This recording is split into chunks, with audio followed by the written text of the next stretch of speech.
Good evening, friends.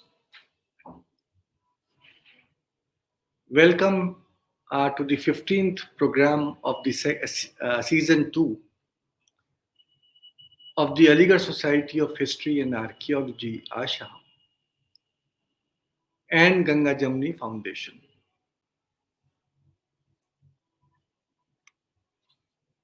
Today, you must have noticed that we are joining a little late in time.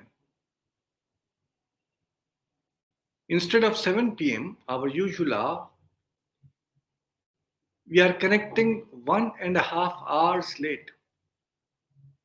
Reason is the difference of time zone of our guest scholar today. Abhishek Kaicker is Assistant Professor of History at Institute of South Asian Studies, University of California, Berkeley.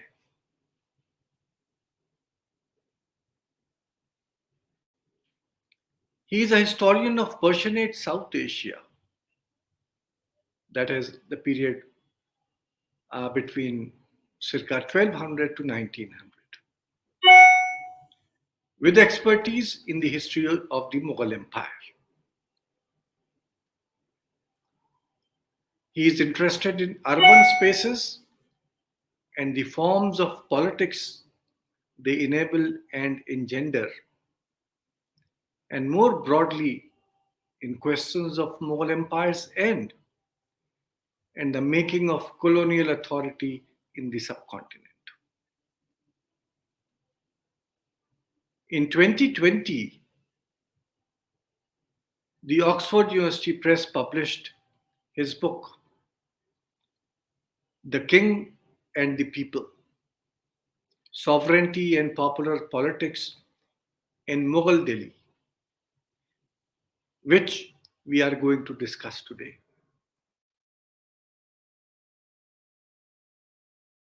If I remember correctly, and Abhishek would in fact correct me,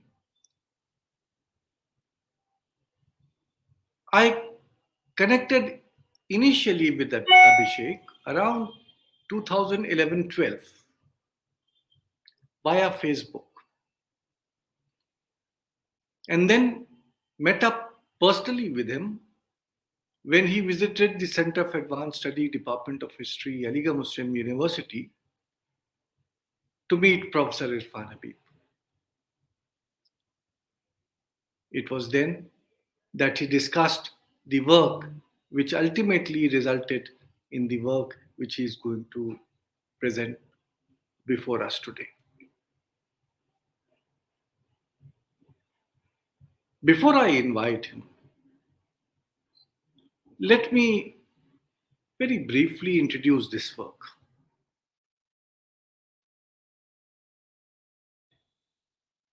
The King and the People is definitely an original work which explores the relationship between the Mughal emperor and his subjects in the space of Mughal Empire's capital, Delhi. It overturns the commonly held assumption that in the history of pre-modern South Asia, the urban masses were merely passive objects of rule and remained unable to express collective political aspirations until the coming of colonialism.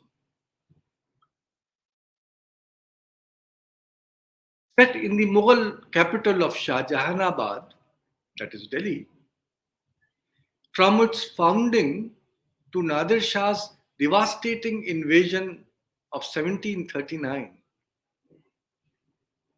this book shows how the trends and events in the second half of the 17th century inadvertently set the stage for the emergence of the people as actors in a regime which saw them only as the ruled.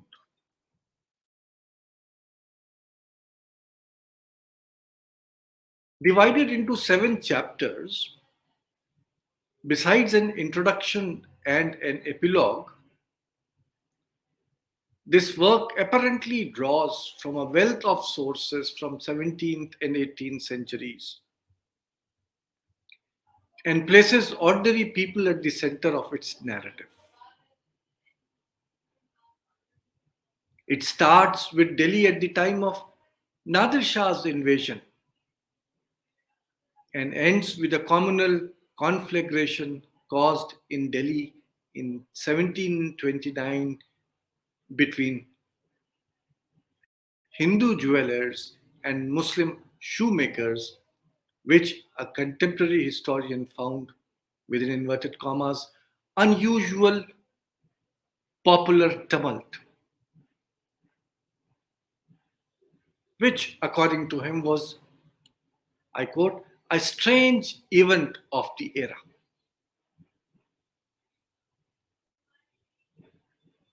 Through this work, Dr. Kaicker offers fresh perspectives on imperial sovereignty, the rise of an urban culture of political satire, as well as the place of the practices of faith in the work of everyday politics. The book also unveils a formerly invisible urban panorama of soldiers and poets, merchants and shoemakers who lived and died in the shadow of the Red Fort during an era of both dizzying turmoil and heady possibilities.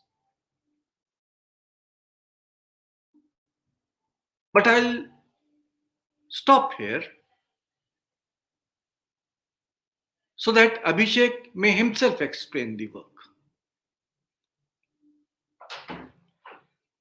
I, however, will request him to also tell us as to what compelled him to take up this topic,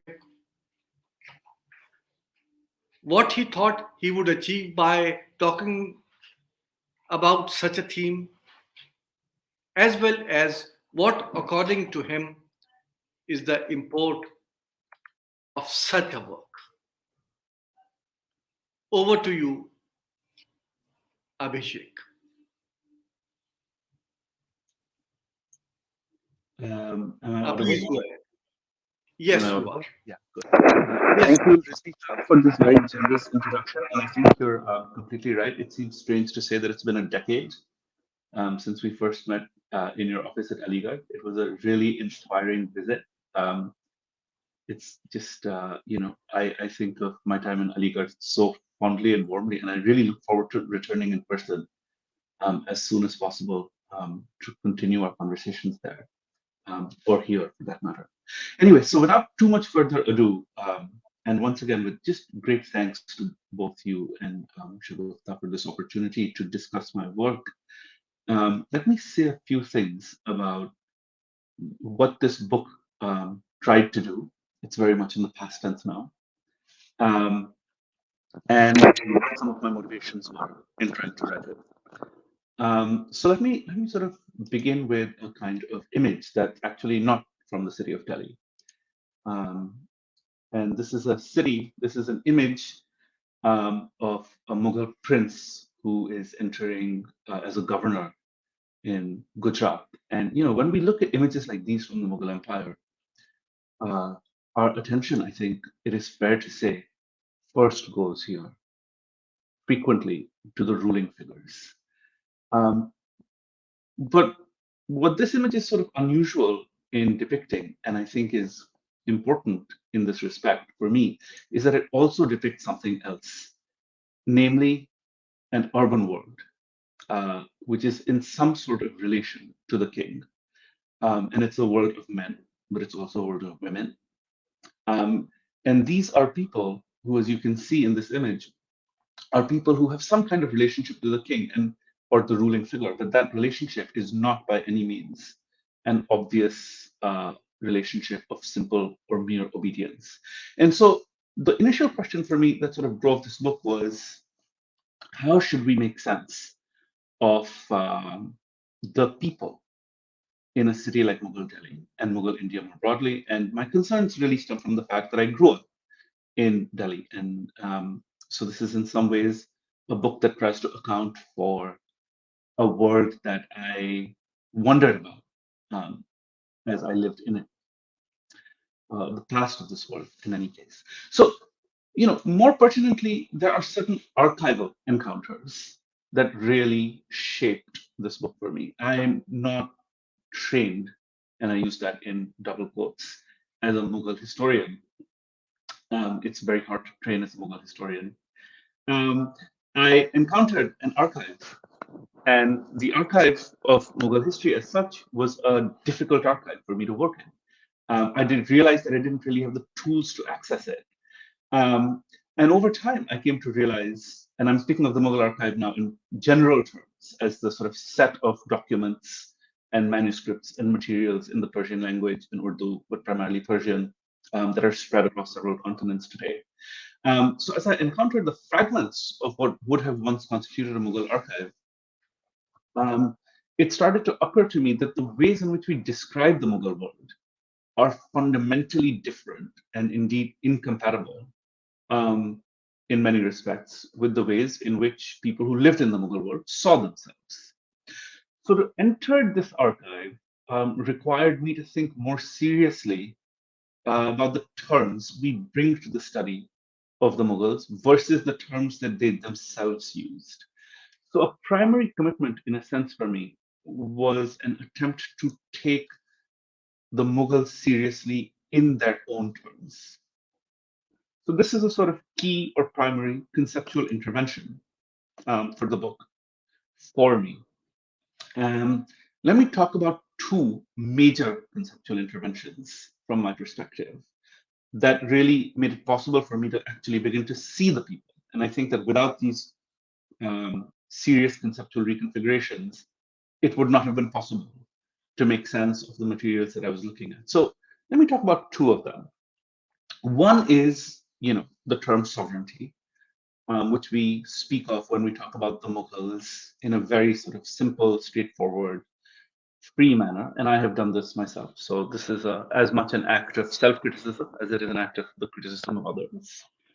Um, but sovereignty, when we speak of Mughal sovereignty, we're faced with the reality that no such thing existed for the Mughals. And the reason I say this is because, sovereignty is a concept that comes into existence in the late 16th century at the French court by somebody who's writing at the same time as Abul Fazl, Jean Baudin in the late 16th century, essentially discovers, he claims, a secret power or a hidden power that animates ruling authority and that allows it to create forms of governance or systems of rule or legislate laws.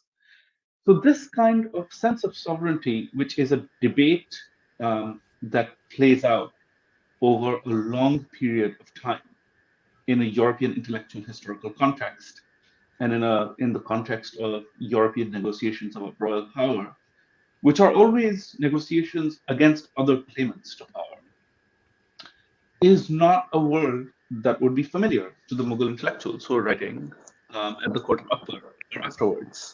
Mughal intellectuals simply do not see the world in this way. So, how should we describe the system of claims to absolute power which described Mughal kingship?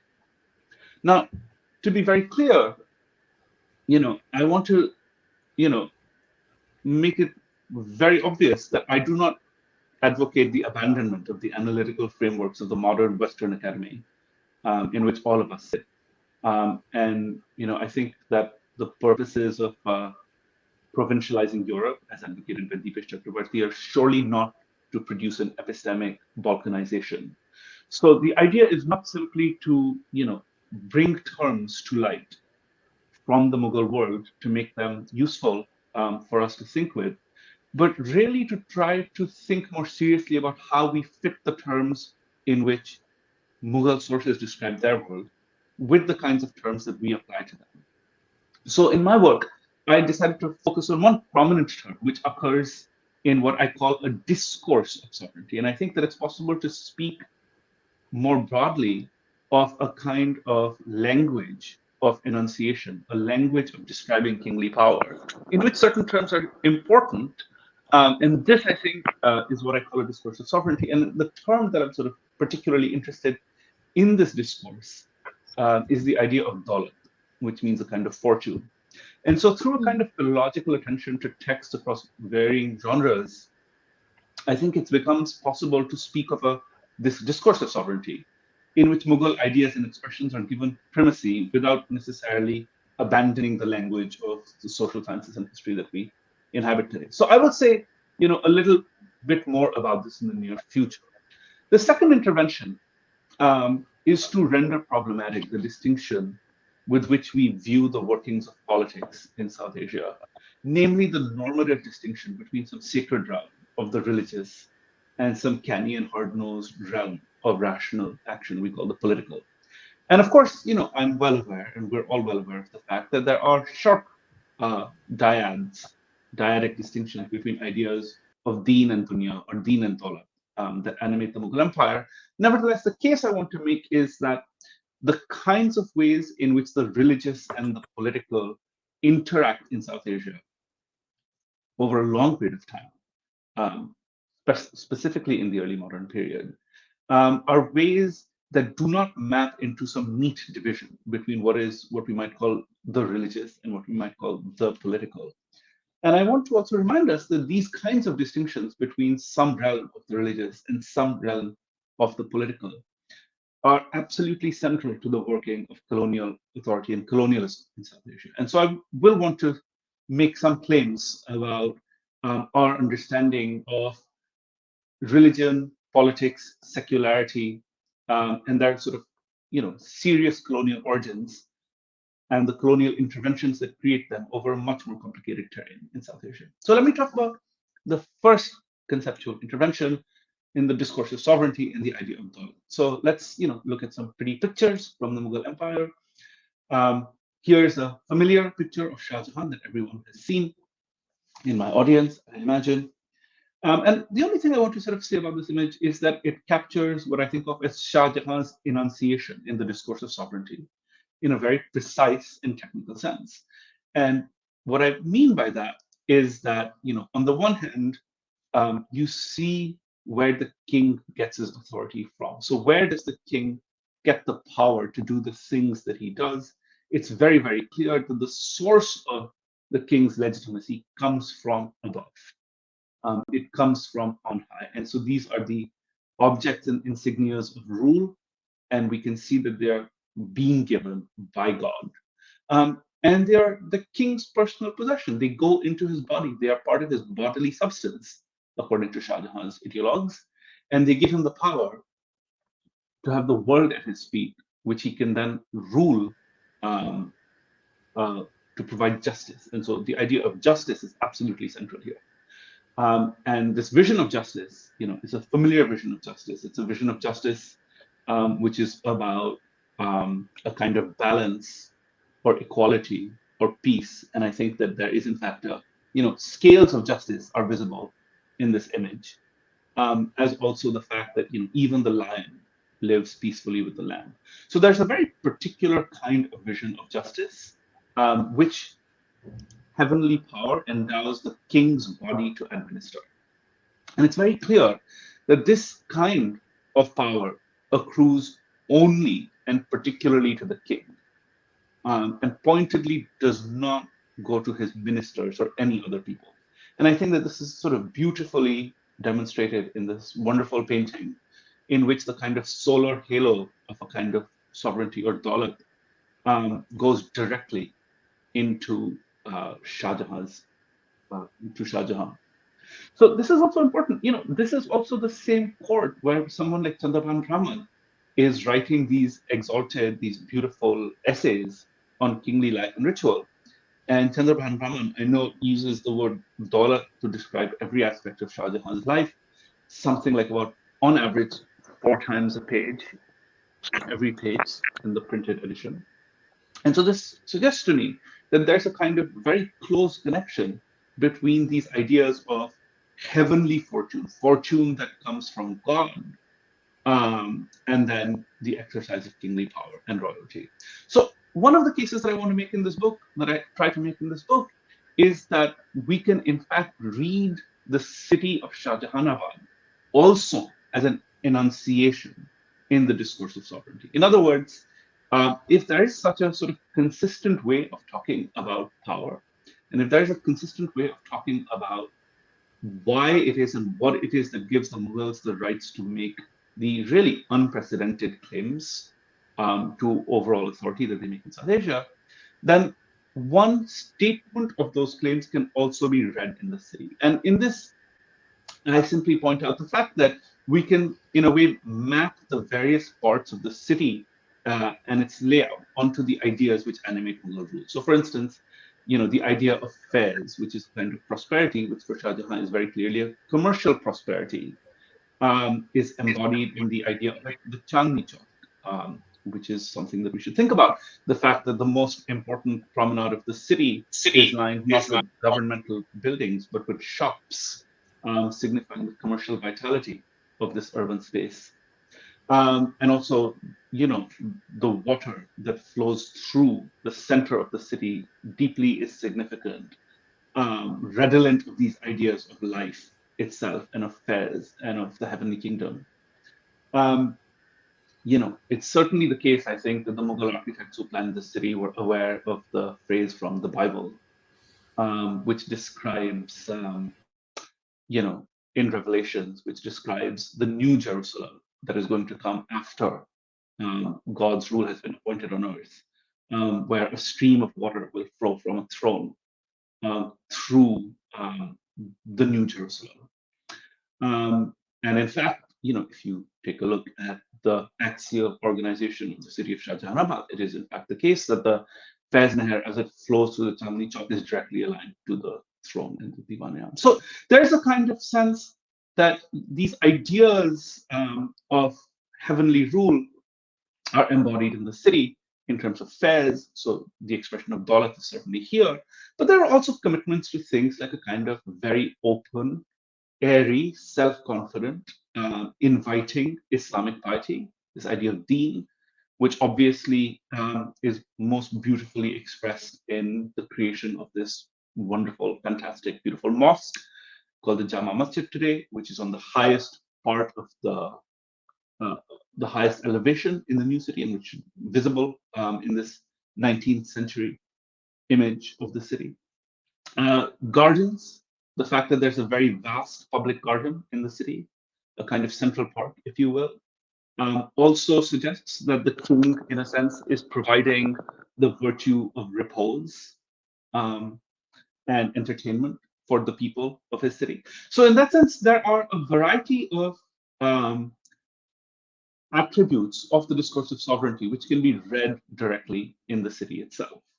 So Daulat, in that sense, is an absolutely key category for me. Now I want to talk about my second conceptual intervention very briefly, and that is the intervention about the conceptual distinction between questions of religion and politics. So this intervention, which animates the book, queries this distinction between the realms of religion and politics as they've been used in the study of the South Asian past. And here I want to say simply that there is a, completely understandable tendency of historians in South Asia since independence in 1947 to search for the economic causes of the disturbances that they had observed in the urban spaces of the city, right? To look for the economic rationale. And there is, I don't need to justify the importance of the search for economic causes to any audience at Aligarh. But I will say that I think that our focus on searching for economic causes sometimes de-emphasizes the questions of the motivations of the actors in such events. And I think that this de-emphasis also comes from our own understandable discomfort with the expression of violence as we see it in our sources that happens in a religious idiom. And that's a discomfort that I want to sort of query and interrogate. Because as Mughal historians, of course, we're all deeply sensitive to the fact that very frequently when we see the kinds of disturbances that are described in our sources, they are described in a language that uses a kind of highly polarized religious idiom, which would be familiar to us today. Um, and we also understand at the same time that the Mughal Empire and pre-modern South Asia in general had a very different orientation towards religious accommodation and religious harmony from South Asia today. In other words, if there's one respect that you could say the Mughal Empire was significantly better than the Republic of India, it would be simply in terms of the ways in which people of different religious communities interacted with each other. So, from our perspective, how do we actually make sense of the kind of language that sometimes appears in our sources? Um, and particularly around questions of political and popular protest. Now, I want to say that there's a vast interpretive stream of historiography that has tried to make sense of this across the Islamic world. Um, and I want to point to certain books. One is by Bernard Lewis. And, the title of this book itself, in a sense, encapsulates its argument quite well. What it seems to suggest to me is that there is something called Islam, which is a singular religious entity, and that it generates one singular language of politics. So, in a sense, whatever Islam is simply and merely emanates or determines a kind of language of politics, and all people who are Muslim are, in a sense, confined or obligated or limited to using that one language or form of politics. That's the only thing that's possible. And I want to remind us that these were, I think, originally published as the Exxon lectures, the Exxon Oil Corporation lectures, right around the time of the Iraq War. So there is a kind of, in 2003, so there really is a kind of particular worldview of the Islamic world that is expressed in Bernard Lewis's ideas. And I don't discount his very important scholarship in any way, shape, or form, but I want to say that there is nevertheless a kind of sense. Now, reacting against it, it is really against this sort of deadening and homogenizing tendency that Muzaffar Alam writes his own famed book, which argues that, I think the title makes his argument clear, which is that, Islam operates, Islam as a religion, but that sometimes it has a political mode, and that this mode is capable of producing many languages, and that the interpretation of Islamic law or Sharia by different actors creates different languages. So this is the central claim here, that there is a kind of Sharia of the Qazis, the so-called quote-unquote orthodox, and then there is the Sharia of the Sufis, which is a different Sharia. And so this is Alam Saab's claim. Now, my own claim is slightly different in this light, right? My contribution, I think, to this debate or to this scholarship derives from the ideas and insights of the anthropologist of Islam, Talal Asad, in particular, from whom I take the point that our very ideas of what religion and what secularity are derive from a template of the very particular history of Christianity in Europe. So, in other words, Assad, I understand to mean that when he says that when we think of what is secular, what is a realm without religion, versus what is a realm that is properly religious, those distinctions for us are conceptually always shaped by the Enlightenment and the evacuation and the creation of a certain kind of removal of Christianity from a European public world. So there's a very particular process by which you could make the case that, let's say, in 1600 or 1650 or 1700, religion occupies a kind of space in ordinary life in Europe, and then you get to the essays of Kant by the late 18th century, and suddenly you have this new language of a kind of enlightened subject who has emerged from what Kant calls the non-age, right? The childishness of religion into a kind of, of certain practices of religion into a kind of rational public life. And yet, of course, we know that Christianity is never completely evacuated from the public in the Euro-American world. And so, in a sense, there is a kind of very particular relationship between what is religious and what is political, which is then given to us as the idea of what secularism should be or is.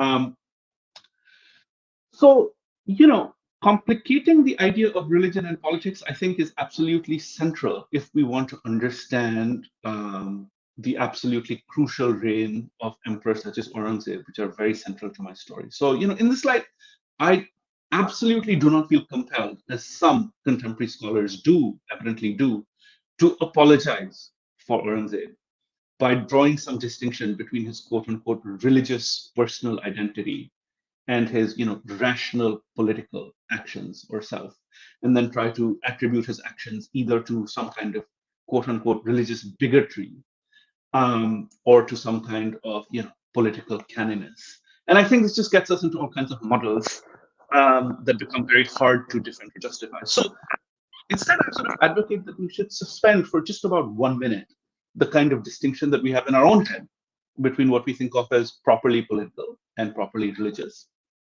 And when we do this, I think it becomes possible to see that Aurangzeb is doing something that many other rulers are doing in Eurasian empires, particularly the Ottoman Empire, as the closest comparator, but also the Qing and also in Europe and elsewhere, which is that he is trying to impose discipline on a very vast, very fractious, very disorderly realm by the unprecedented application of law. So this kind of legalizing impulse is absolutely central and important. And for Aurangzeb, if you think about it, you know, where does the law for Aurangzeb come from? Well, it turns out there is a law in existence, and it's called the Sharia, and it has worked extremely well in South Asia and elsewhere for a very long period of time. So, you know, the simple application of the law is a key goal for Aurangzeb. Now, why the legal impulse? And I think the legal impulse in Aurangzeb can be defined by the fact that he recognizes that there are what we might think of as many small c communities. So communities with a small c of Muslims across the subcontinent that have very diverse practices, very diverse beliefs, and in many cases predate the existence of the Mughal Empire. And certainly, you know, may have very different views about their relationship to the Mughals from the perspective of imperial sovereignty itself, right? So these are people who might very well rightly say that we were here well before the Mughals got here, and we imagine that the Mughals will one day be gone. They don't always have to be the rulers here. And therefore, we have our own local political views and interests and aspirations. And I think that it is these populations that are the primary target for Aurangzeb. And I think it's these small c communities that Aurangzeb would like to weld into what I think of as a capital C community of Islam, which is obedient personally to the ruler. So there's a kind of, you know, centralizing, bureaucratizing impulse. And I think around questions of justice, this is deeply apparent. I want to point out to you that Aurangzeb very clearly, you know, creates new officials of justice. So there's a vast administrative transformation with the institution of the Mu'tasim across the empire. There are the creations of seminaries, of course. There are the support for ulama. There's obviously the Fatwa al-Alamgiriya.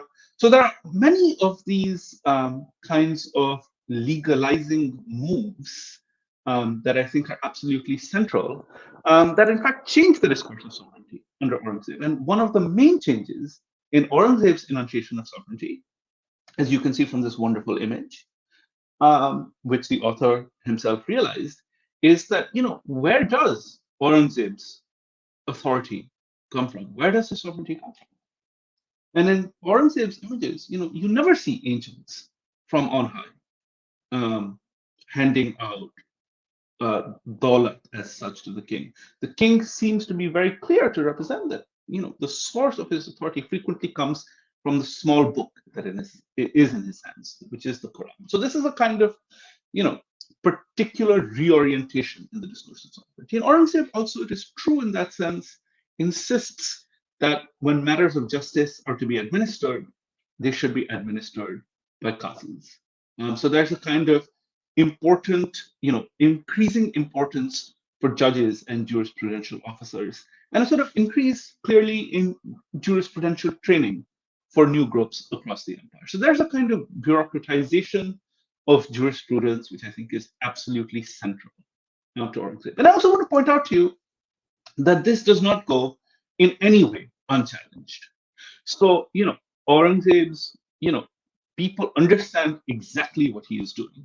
And if you look at Nemat Khan Ali's satire, which I do in the book, which is absolutely a wonderful satire, it is absolutely striking that the heart of the satire, at the heart of this satirical text, which becomes one of the most popular texts in the Mughal Empire very rapidly after its production, um, has is set in the locus of the Friday prayers, where the leader of the prayers then gives the sermon, and the sermon essentially uses the language of Islam with lots of Quranic invocations to basically illustrate the case that Aurangzeb doesn't know what he's doing, that he doesn't understand what the Quran is, that he doesn't understand what Islam is, that he has a kind of rote formal obedience, that he's a very bad leader, a very bad general, a very poor soldier, that he's destroyed the Mughal way of life, that he's led them into this pointless war in the south, far from the beautiful mansions of Shah Jahan.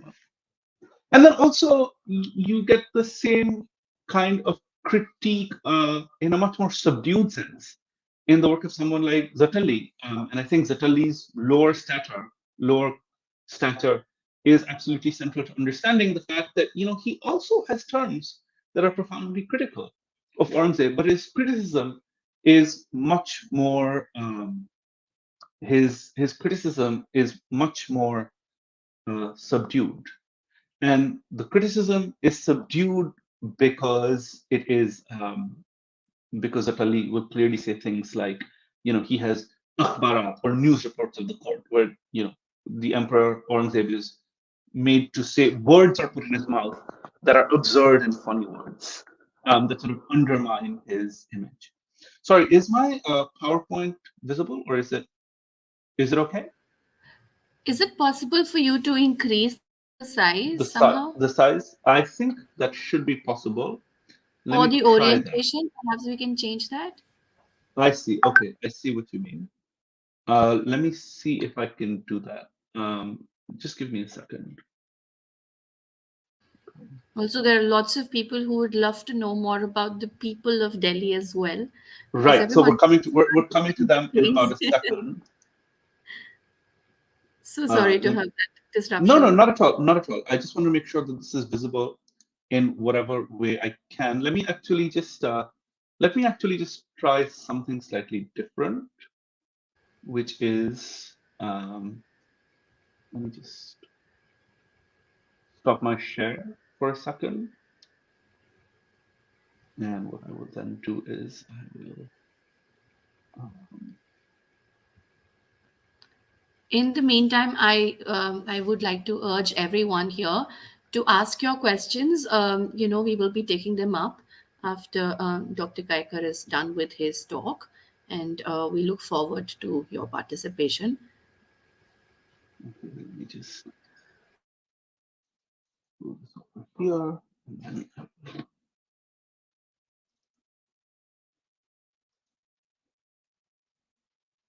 okay. So um,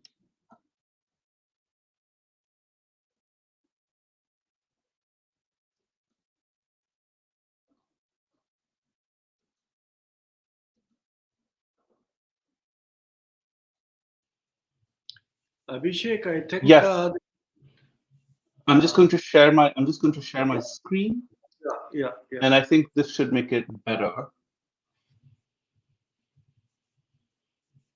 Is this better? Indeed. Okay, Yes. So Yeah. fantastic. Okay, good. Okay, so I've just let me just sort of um, continue. So I'll just let me now get to the question of the people.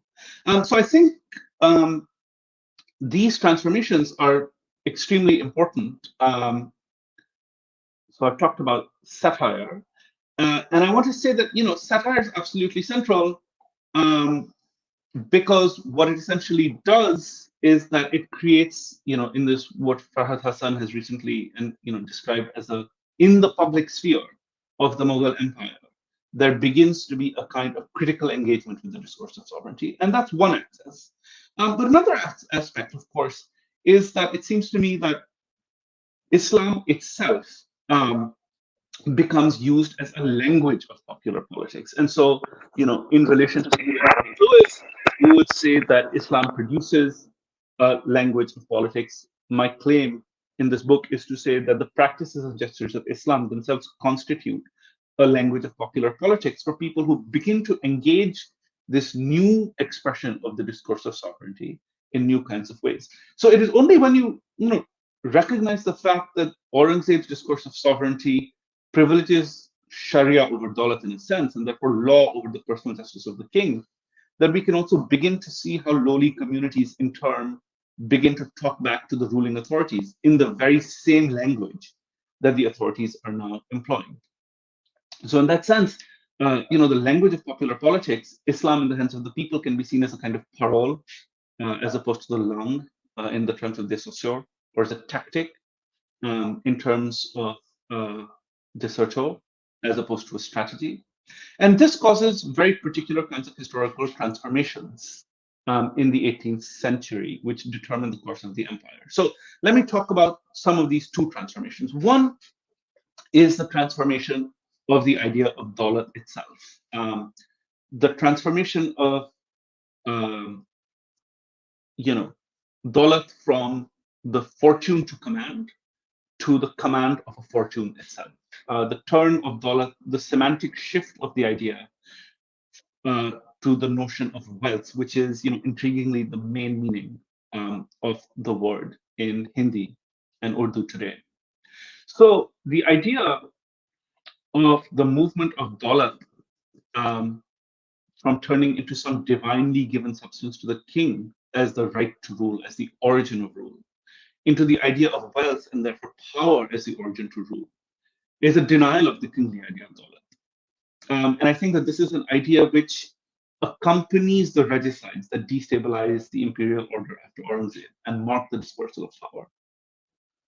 What's important, however, is that these actions to delegitimize the older discourse of sovereignty of the king are routinely opposed by the people, both in the deposition of the Emperor Farrukh Siyar in 1719 and then in the dethronement of Muhammad Shah in 1739. So you can see, for instance, in this painting, which I think is from the early 18th century, there is an intriguing figure who's dropping gold coins in precisely the way the kings do, and that this figure, sits on top of a yellow circle, which looks like the halos of Mughal kings, but also might just be like a gold coin, and is distributing something that is picked up by all people everywhere in the world, that is sought after by all people everywhere in the world. So I think that this is the representation of Daulat cheekily, or perhaps jokingly, personified as a goddess, Daulat that makes the world go round. So this is an important transformation that's also visible in the Shah Ashok poetry, in the kind of language, in the slight semantic shifts that we see in the writing of this period. But I want to remind us that even though the city the cities of the empire are now unprecedentedly commercialized, unprecedentedly wealthy, that does not mean that ordinary people have given up on their expectations of Mughal kingship. And so, as the new nobility of the 18th century start to actually encroach upon the power of the king, frequently, under exceptional situations, ordinary people will rise up to prevent the dispersal of the authority of the king, precisely because of the importance of the king in the order of popular rule and popular justice. Um, but these acts of support for the king in exceptional moments among the population of cities such as Delhi, but not only Delhi, should be balanced also in our mind by the everyday acts of resistance in which the people make claims to justice in terms of their own interpretation of the Sharia, which is something that I trace in the latter part of the book. And so it's important that the popular mobilizations, which are visible in Delhi in the 1720s and the 1730s, are frequently accompanied by people who are recognized even by their even by the chroniclers who describe them as unpleasant occurrences against their will, as nevertheless claiming law on their side. And so it's important that what we might think of as subaltern communities make engagements where they say our understanding of the law is more correct and better than the understanding of other people. And so this particular framework is absolutely central for me when I look at events such as the so-called Shoemaker's Riot of 1729, which we might think of as a communal riot. Except the only problem with thinking about this as a communal riot is that when you actually look at what happens in the Shoemaker's Riot, most of the fighting happens between Muslims within the Jama Masjid on the occasion of the Friday prayer. So how can this be a communal riot between Hindus and Muslims if most of the fighting is between Muslims in the Jama Masjid itself? Where are the Hindus in this story? How can it be a communal riot if there are no Hindus in the story? So, this is not, I would argue, a communal riot. And to try to see it in the terms of this distinction between religion and politics, which is the thing that makes us think of it as a communal riot, hides its fundamental nature. Namely, that this is a riot that takes place when people are protesting for justice and they resolve that they will prevent the recital of the khutbah in the king's name, which we know is one of the key ways of the expression of the king's power in his discourse of sovereignty. So here is a kind of popular resistance to the literal enunciation of the king's sovereignty. And that the disturbances around this gesture are the things that are absolutely central to the Shoemaker's Riot. So I don't want to subsume the Shoemakers of 1729 into either some kind of communal framework, which determines their actions because they happen to be Muslims. And I don't want to subsume their actions into an economic framework only, which is to say that, they happen to be shoemakers and they're poor and therefore they riot because times are hard in Delhi in 1729. No, my goal is to basically say that, let's stay with the shoemakers themselves. And if you look at the world from their perspective, you see that these are politically engaged subjects who are using the law to fight for justice in an urban struggle where the forces are arrayed against them. And so the very fact that their story is recorded means that, in a sense, in this instance, the people of the city were actually successful in a kind of political agitation using the practices of Islam in particular kinds of ways to make their political claims.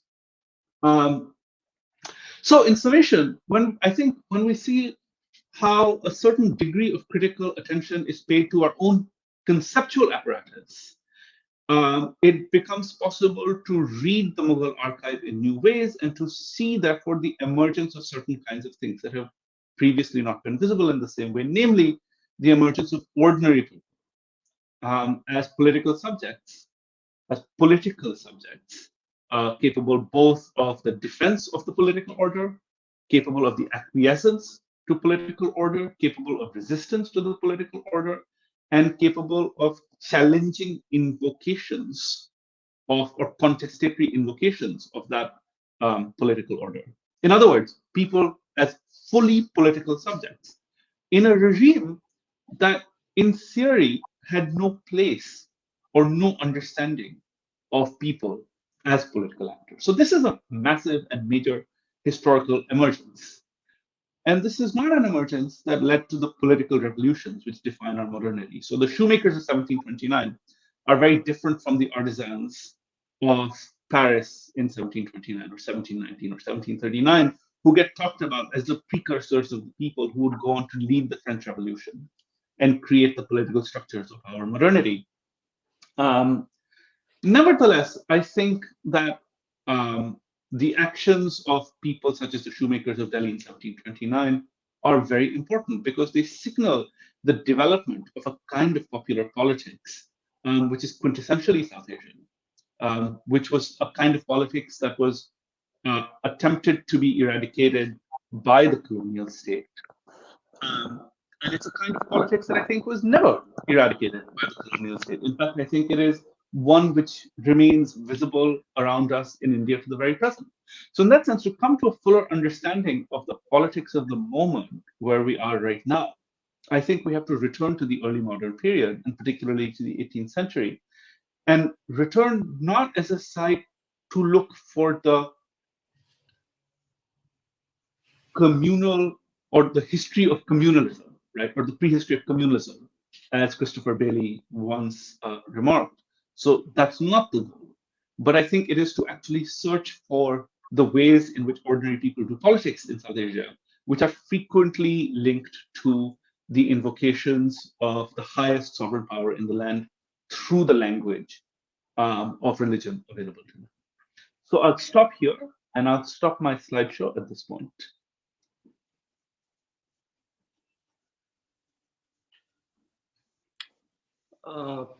Thank you, uh, Dr. Abhishek Kaicker,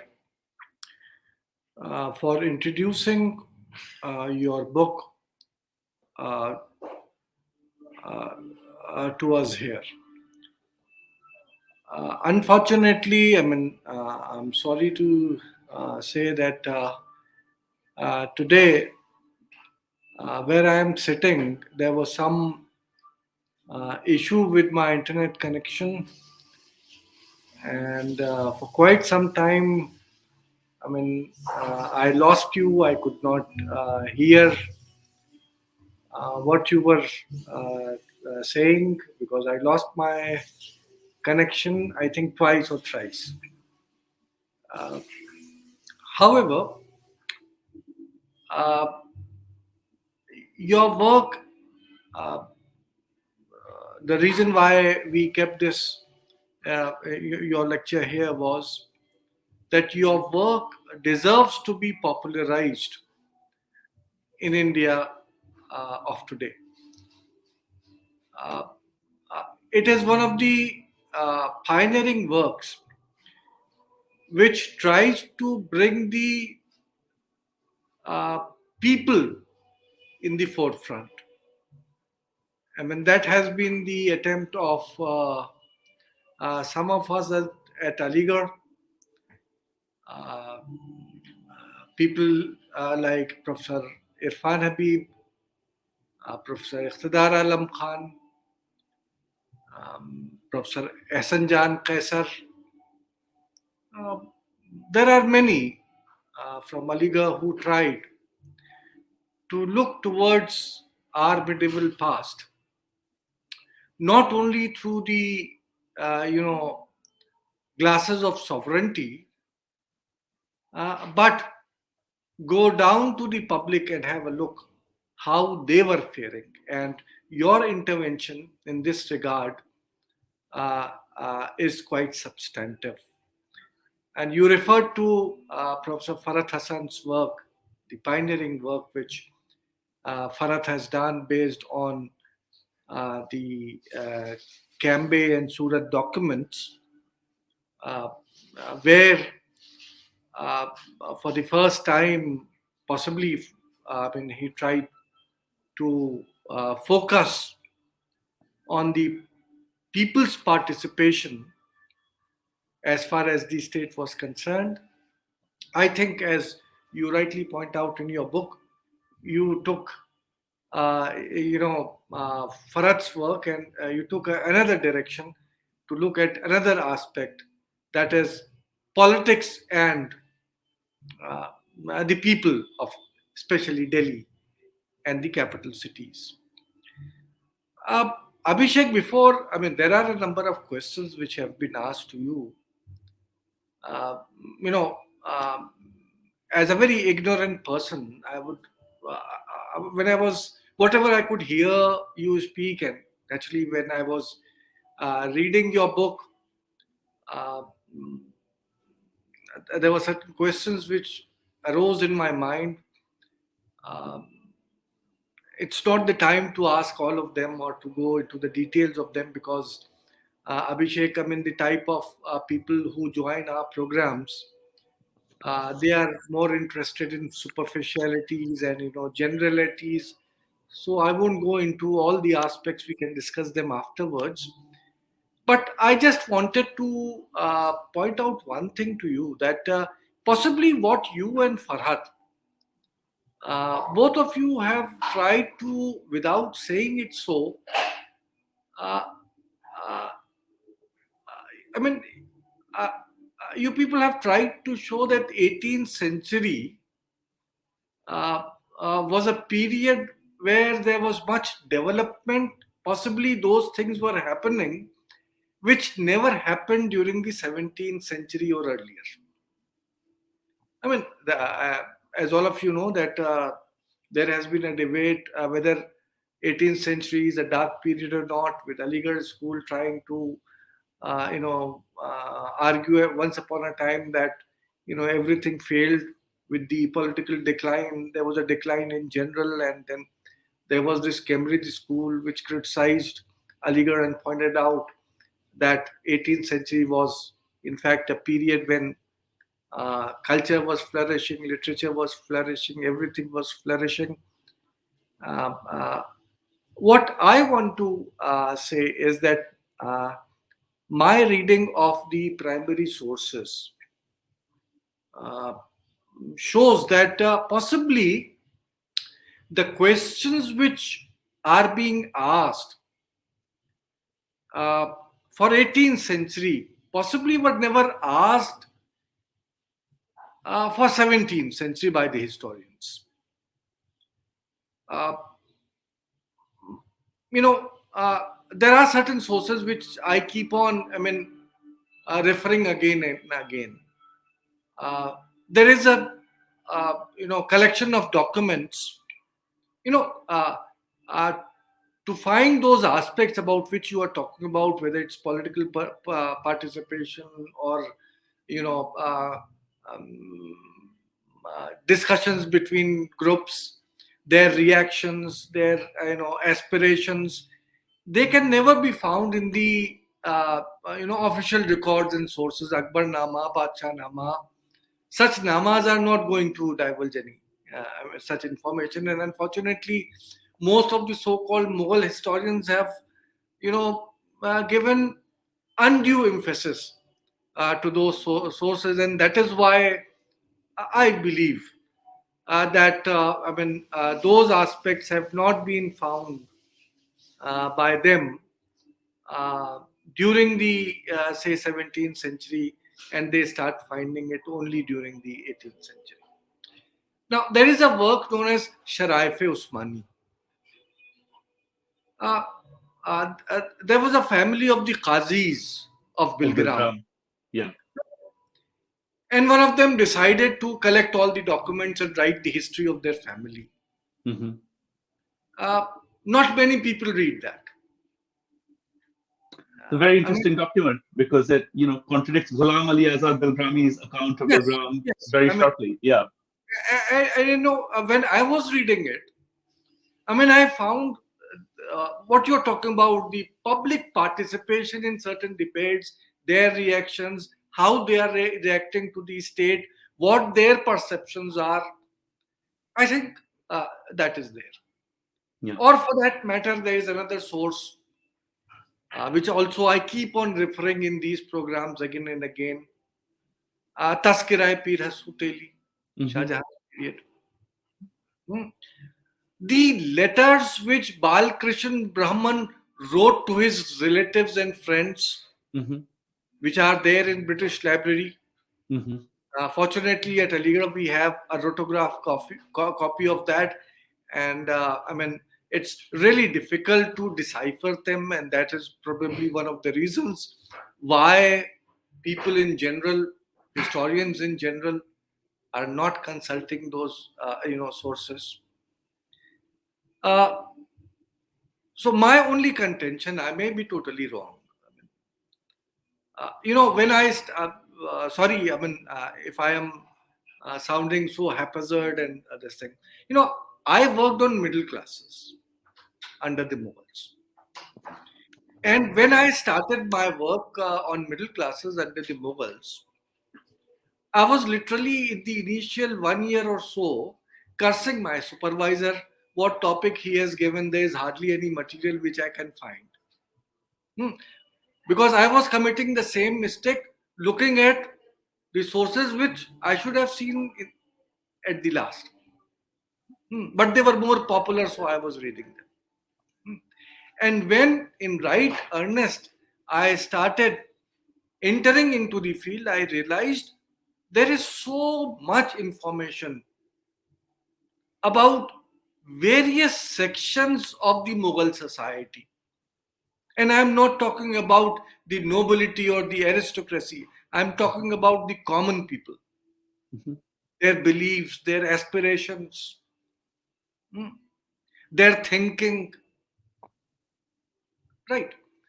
So I think Abhishek, just like what you have done, uh, basing on certain sources for 18th century Delhi, there is a need that these similar questions should be asked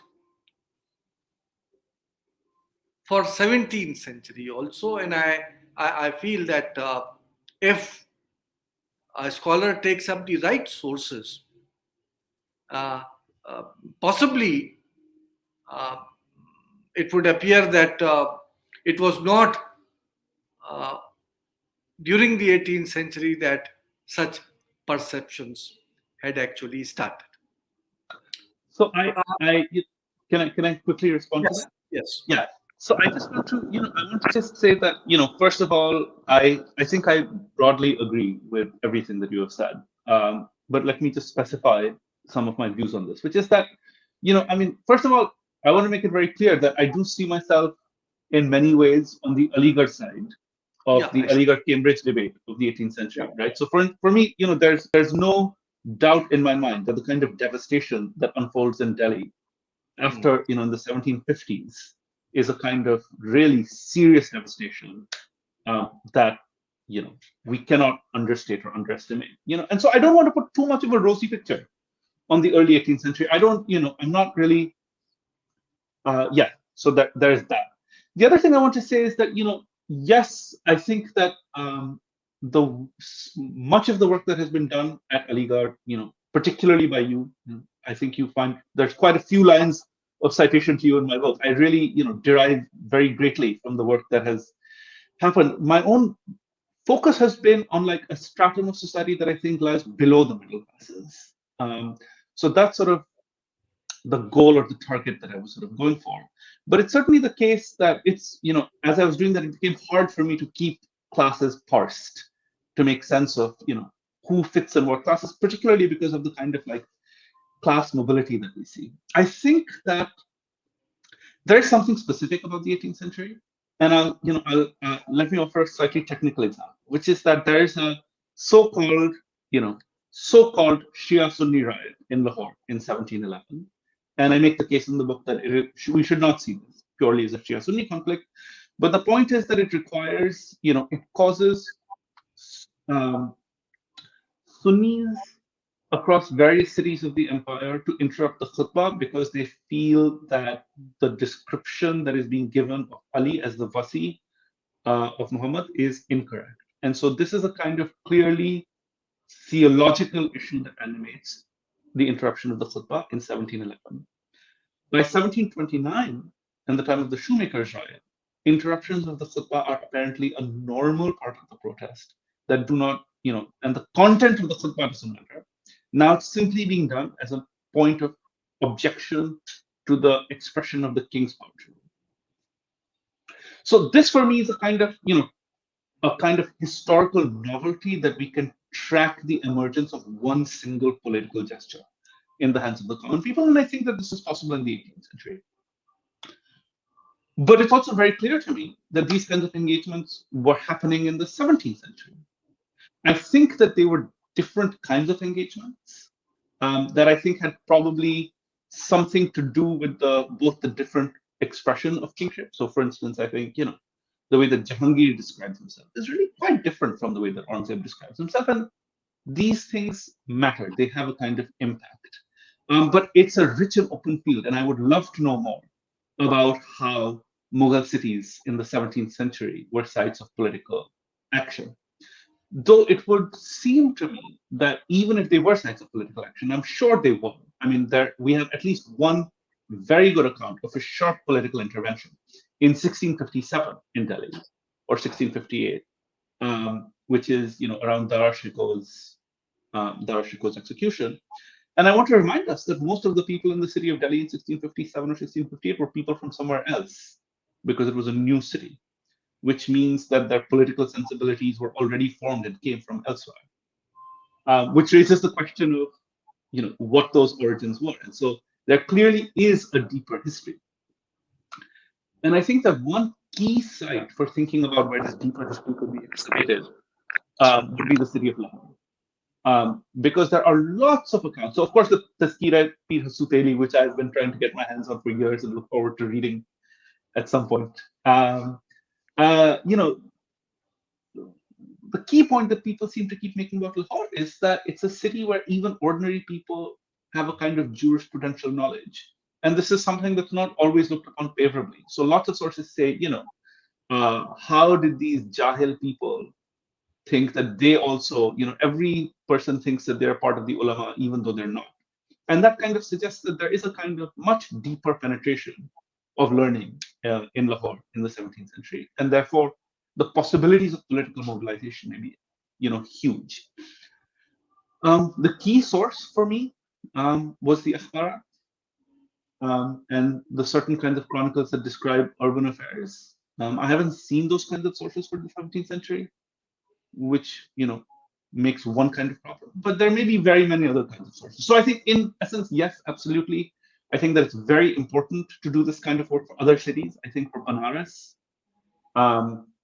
for Agra, if possible, certainly for Lahore, these would be like very important sites that we need to look at.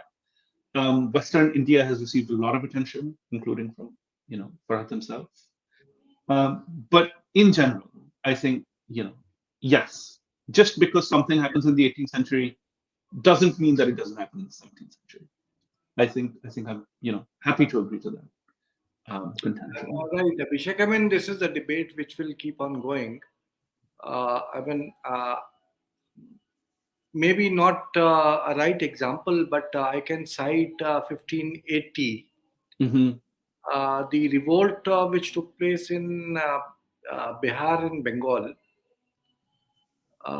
against a state policy.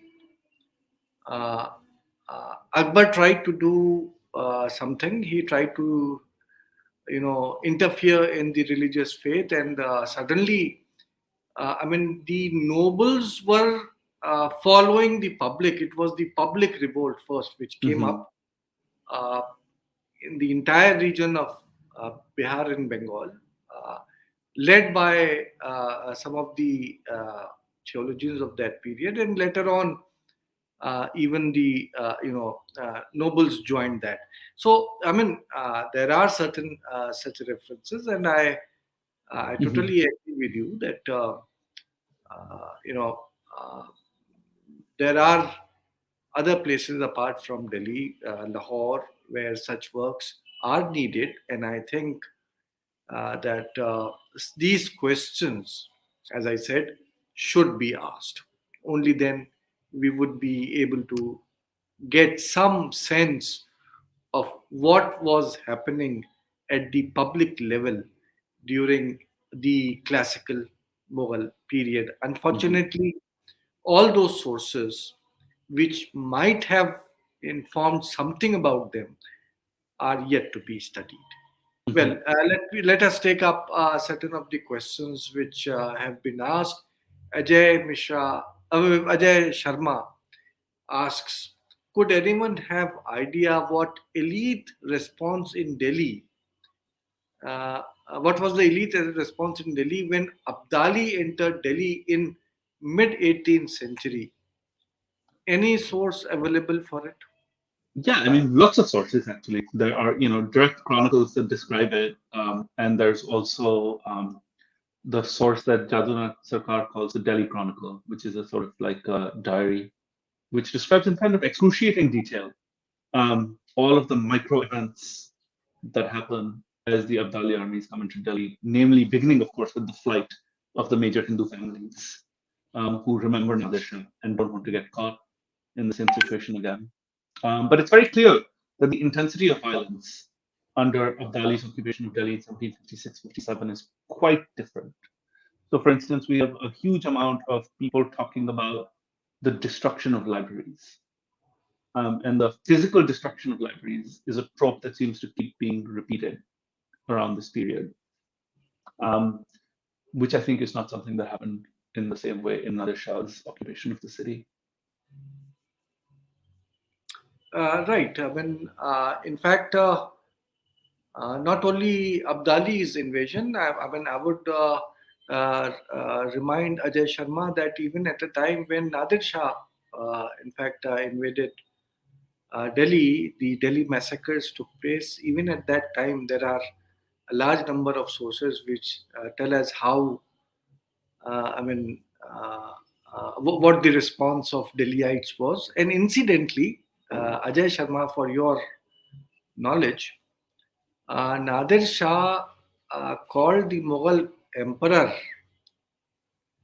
uh, eh, in fact, the Mughals, the ruling elites, as Hinduane Kalmago. Uh, and the massacres which took place involved everyone which comprised the Delhi society, Hindus and Muslims, and thus there are a large number of take for example there is a work by Dargah Quli Khan written around 1740. Um, it tells us uh, about the vibrant city of Delhi and how suddenly it became silent after the attacks. And there are number of which I think Abhishek would be remembering the name of those sources, which go into the details of what happened after that, and all that is recorded and perceptions are there. Yeah. I also, I mean, on Nadir Shah, I should say that my book actually opens with an account of Nadir Shah's attack on Delhi. Yes. And the Yep. argument here is that, we remember Nadir Shah's massacre, but we don't remember the causes of the massacre. Why did Exactly. Nadir Shah feel compelled to actually massacre the people of the city of Delhi? And there's a real good reason. And the real good reason was that his troops were severely attacked by the people of the city on the night of their first entry. And we have very good eyewitness accounts of the violence Exactly. inflicted on them. Um, and this is a behavior that's in stark contrast to the nobility, to the Mughal nobility, who were, absolutely happy to work with Nadir Shah and work with him every step of the way. And I also want to remind us that the Mughal nobility, Hindu and Muslim, um, had peons assigned to their houses by Nadir Shah on the day of the massacre to keep the massacre parties away, so that the houses of the rich were spared because of their quote unquote connections. And the violence unfolded primarily against the poor. And the poor also resisted this violence. So it's not as if there was no resistance over the course of this massacre. We have accounts very clearly of Delhiites fighting back, even if they ultimately did not win. So it's important to remember that the massacre actually is an important moment because it actually reminds us that even as late as 1739, and in fact much later, there's a very serious investment in the ideals of Mughal kingship among the ordinary people of the city, even if the nobility no longer shared that investment, if they ever had. Well, there are other questions as well. Uh, Next one, please. Can you put up the Sabina Kazmi? Aurangzeb's attempts to intervene in religious and moral life of people as part of establishing greater social discipline and obedience to further consolidate political authority echoed the attempts of several European states in the post Reformation period. In Europe, this leads to, according to many, a greater divide between elite and popular cultures. Is that the case in late 17th, 18th century Delhi? So I don't belong to the school of people who see, I'm one respect in which I'm not a classical subalternist of the 1980s is that I don't really believe in the existence or see the existence of some autonomous realm of popular culture. In other words, as far as I'm concerned, it seems to me that elite and popular culture are always deeply interrelated, and they influence each other directionally back and forth. One way to think about it is this idea of the Persian idea of Rozmarra and Muhavara, which are two forms of speech, colloquial and formal, but which are both sort of forms of speech of the same practice, or practiced in the same way. So, in that sense, I think the space of the city is very important for breaking down this distinction between elite and popular in a certain domain. It's certainly the case that if you go to the coffee houses of Shah Jahanabad in, let's say, the year 1700, you might see some very elite people, such as Anand Ram Mukhlis, drinking their own coffee. But you might also see nakals on the street reciting poetry by someone called Zatarli, right? And so there's a way in which the elite and the popular abut each other. On the other hand, so that's one point. On the other hand, the inherent and profound elitism of the Persianate archive cannot be understated, because the Persian archive itself has such a profound historicity, such a deep, strong, ancient literary power, that it's kind of astonishing that when you read Persian from the 16th century or the 17th century or the 18th century or the 19th century or the 12th century or it all kind of frequently looks the same. So it's very hard simply by reading a piece of text to place it in. Which means that the Persian archive maintains a set of values very coherently across a very wide range of times and spaces, which means that it demarcates a zone of quite from the popular, which means that the popular simply does not appear in many kinds of Persian sources, whether we're talking about Aurangzeb or the period before Aurangzeb or the period after Aurangzeb. As Professor Rizvi said, if you go to the court chronicles of a certain kind, you will not find accounts of ordinary people because they simply do not exist. They're at the same level as the animals, the birds, and the beasts who are there to be ruled. So that particular configuration or relationship between the elite and the popular, I think, is something that both precedes and antecedes Aurangzeb. But it's an excellent question. Right. Let's have another question. Uh, Mirza Hasnain. Does the Awadh Nawabs, Rohilas, Imadul Mulk, and Marathas control over Shahjahanabad in second half of the 18th century affected the de jure sovereignty of Mughal rule?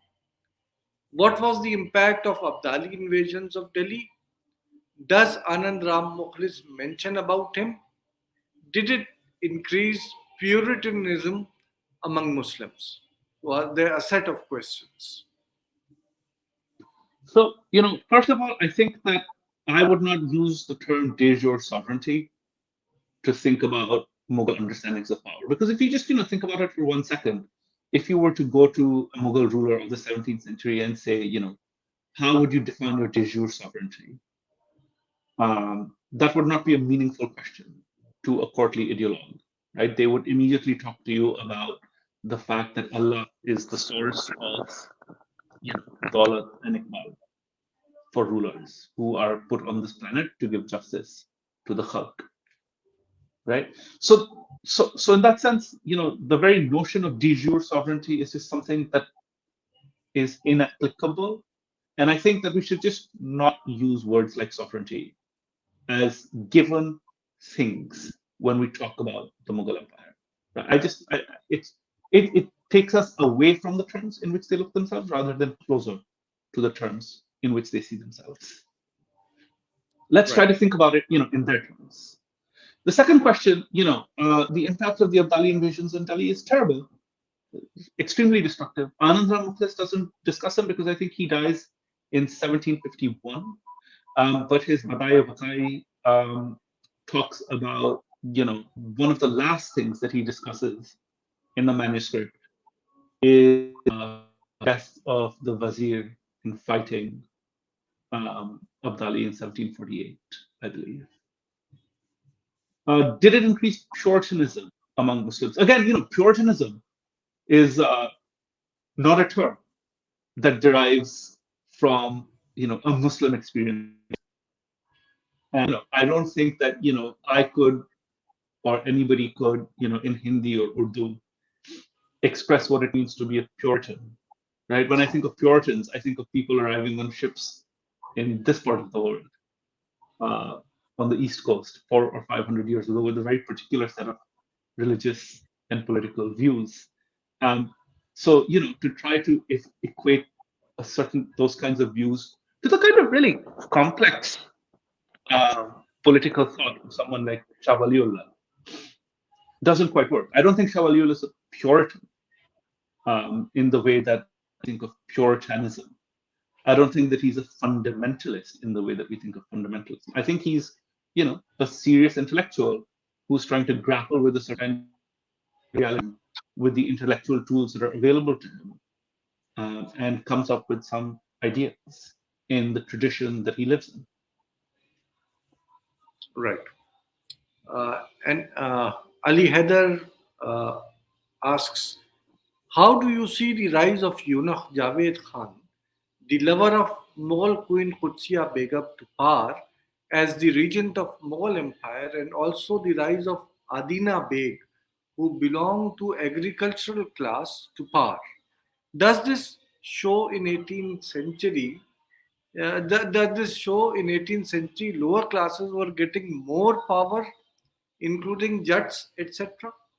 Well, I mean, the Jats were already very powerful in the early 18th century. So if you think of, the major Jat figures at the court who are just, incredibly important under the reign of Farrukhsiyar, and are, seen as implicated in the coup against him, you can see that the rise to power has already happened in a sense.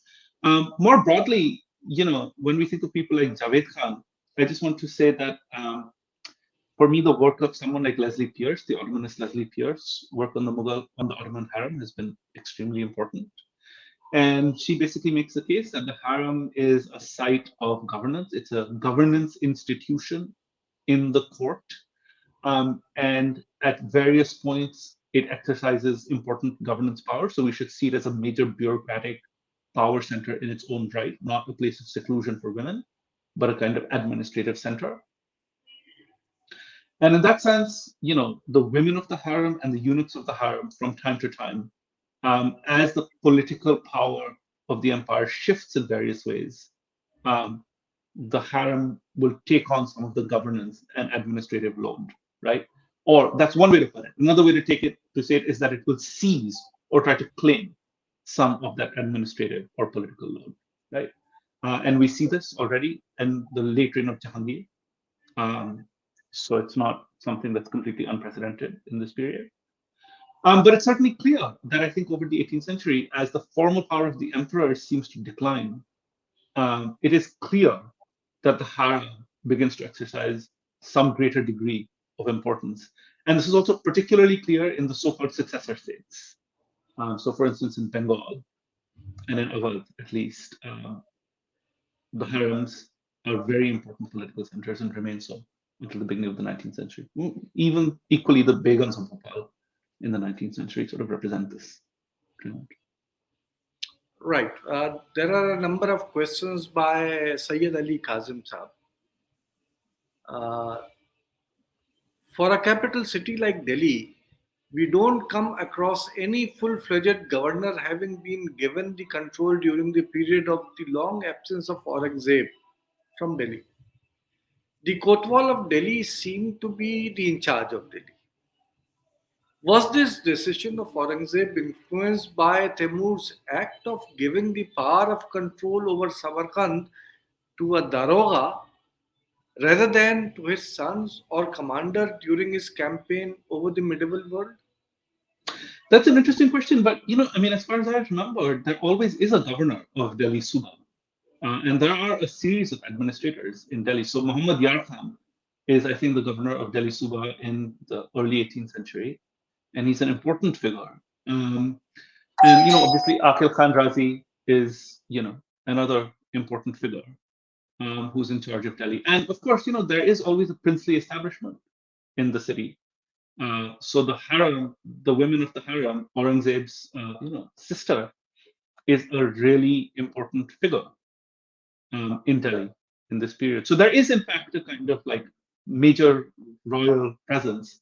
And the Kotwal, I think, is always an important figure in the city, but he's an administrative figure, not really a kind of not somebody I think of as a kind of governor as such. So I think that for the city and its environs at a larger level, there always will be a kingly representative who's hired on the Kotwal.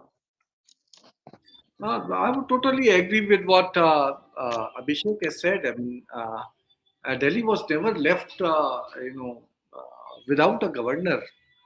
Uh, the Number two, I mean, my take on this would be that please do not consider the capital city of the Mughals in the similar fashion as we see the capital cities of today. I mean, the Darus Sultanate was anywhere where the emperor was. तो जैसे और कोई गवर्नरशिप्स हैं वो वैसे ही यहाँ पे भी रहता था कोतवाल से दारोगा से काम अगर चल रहा है तो चल रहा है. So nothing important if the emperor is not there, so no issues. Number one. Number two, we should remember that Aurangzeb himself had caused a situation where he could never ever trust his own sons. He could never give power. I mean, remember in 1579, before he went to the Deccan, uh, uh, he gave the charge to one of his sons, Prince Akbar, to fight against the Rathors. What did Prince Akbar do? He joined the Rathors and rebelled against the emperor. And why not? If Aurangzeb could revolt against his father, who was still alive, and कुछ भी नहीं हुआ था उन्हें, नजला जुकाम हुआ था, not more than that. So Prince Akbar uh, uh, did that, and then later on we find that at no point of time could Aurangzeb, in fact जो आप पूछना चाह रहे हैं कि बहुत इंपॉर्टेंट, तो उस टाइप की चीज तो कभी जाहिर है कि अपने बेटों को या किसी को नहीं दे सकते थे, लेकिन दिल्ली को कभी खाली नहीं छोड़ा, ये भी अपनी जगह पे था. Another question please. Vibhuti Sajdev, when and how did the idea of daulat move from wealth to coins? Did it?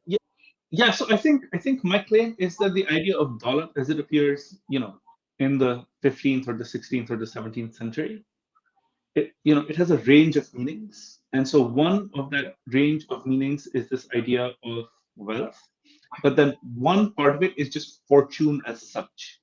And fortune as such, you can say fortune, well, fortune, like fortune is money, but fortune also as heavenly fortune, fortune upar se, right?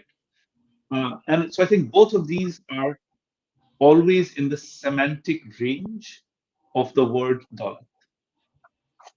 Now, in the 15th, 16th, in the 16th, and particularly in the 17th century, and particularly under Shah Jahan, but also under Jahangir, and also under Akbar, the idea of daulat very clearly seems to be increasingly explicated to represent a kind of heavenly fortune, right? Which means that the rule and the right of the king to rule comes upar se. And this is not an unfamiliar idea in India by any means at all. But it's being very particularly articulated in this period in a very particular language. And as I've suggested, the idea of daulat itself is important. So if you want to say you want to rule, you must have daulat. You must have fortune. But at the same time, it seems to me that the increasing commercialization of the empire is also making the idea of daulat, the financial or the wealth aspects of that idea more prominent at the same time. So there really is a kind of confusion, I think, in the early 18th century. when you get to a place where it's not clear to people any longer where fortune comes from, and especially when you start killing kings and removing them. If you say that the king really, gets his right to rule from God, and now you've killed the king very obviously and thrown his body outside, the forecourt of the Red Fort for everybody to look at, and you put a new king in his place. This really raises the question: can you people just go around killing the Zille Lahi? And if maybe then the source of authority does not actually come from God. Maybe it comes from somewhere else. Maybe it comes from power and money itself. So who has money has the right to rule. And in this sense, it's completely fascinating for me that a very interesting chronicler of the Mughal Empire called Khushal Chand, who's a pious officer in the Diwani of the province of Delhi. So not a very important person by any means, but nevertheless, writes something like 1,000-page book of his ideas on history. Um, says that after Nadir Shah, he tells a story. And the story he says is that, so he describes Nadir Shah's devastation of Delhi. And then he says, let me tell you a story. So he tells a story. And he says, once upon a time, Raja Indar, right? And I think this is the quote unquote historical Raja Indar, the founder of the city of Delhi, was performing his morning prayers. And this lady came flying down to him. And she said, she appeared in the sky and she said, I have come to you. And, I used to live with the gods, but the gods don't act well anymore. So now I've come to you. And so, Raja Indar says, okay, great. But who are you? And she says, my name is Don, also known as Dun, also known as worldly power, right? So it's an interesting story of the kind of move of a kind of heavenly power to this figure, but it's also kind of parable because it says that when things go wrong, Daulat will leave and go somewhere else. And I think this is an interesting story because when Khushal Chand uses the word Daulat in his chronicle in general, it only means wealth, right? In other words, it suggests that for Khushal Chand, the idea of fortune as deriving from money and heavenly fortune are no longer separable. And if you think about the long historical trajectory of the Mughal Empire, by the time you get to the 19th and the 20th century, if you think of, say, contemporary Indian life, right?